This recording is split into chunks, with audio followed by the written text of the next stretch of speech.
Well, here it is, another glorious Lord's Day, and time for another devotional. Today we're going to read from Romans 8:28, and I bet most of you know it by heart. It says, "And we know that all things work together for good to those who love God and those who are called according to His purpose." You know, we would live it with an attitude of gratitude if we would just realize all the goodness that He's bringing out of our sad situations or painful situations or whatever it is. And it's not just beneficial to us, but it's beneficial to others also. A personal example, a big personal example for me, would be saving up enough money to upgrade my vehicle with a bigger motor. After saving as much as I believed I needed, it turned out with inflation that it was going to cost me twice as much as I had.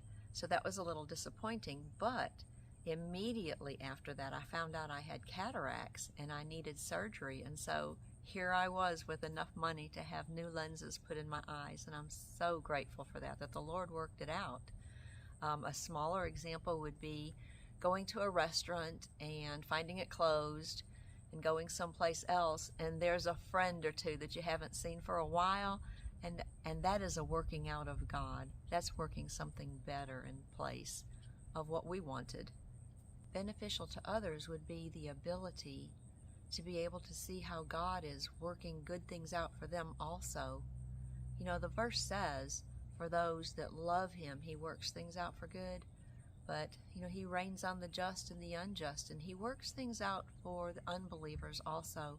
But it's up to us to bring that to their attention so that maybe they can start thinking more about, well, maybe God is trying to get a hold of me, or maybe there really is a God, you know, wherever they are in their spiritual walk. And a good example of this would be when I was in jail ministry, there was a woman who was so angry. She was so angry. Every week she was so angry at God.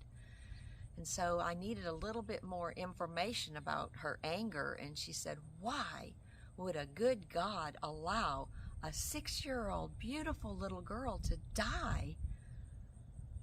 And we all just sat there for a moment thinking and letting her have her moment of grief.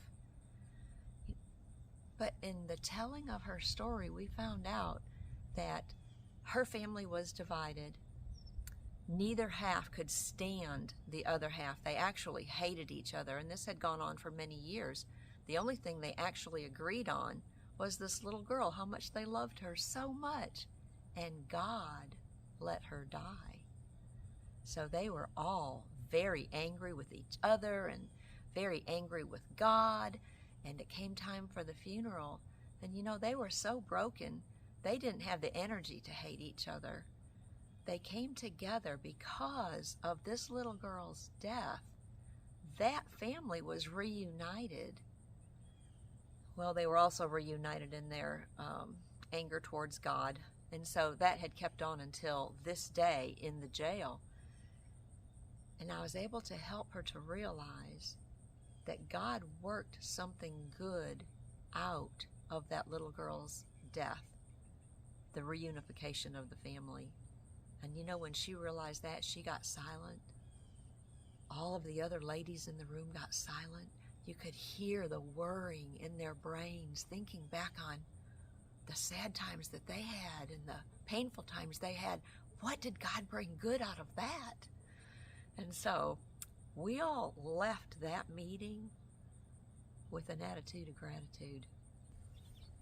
So while we're out and about, we need to help others understand that God does bring good out of bad situations for those who love Him and for those who are called according to His purpose. Part of His purpose is for us to help unbelievers to know He's good to them too. I hope you have a good day.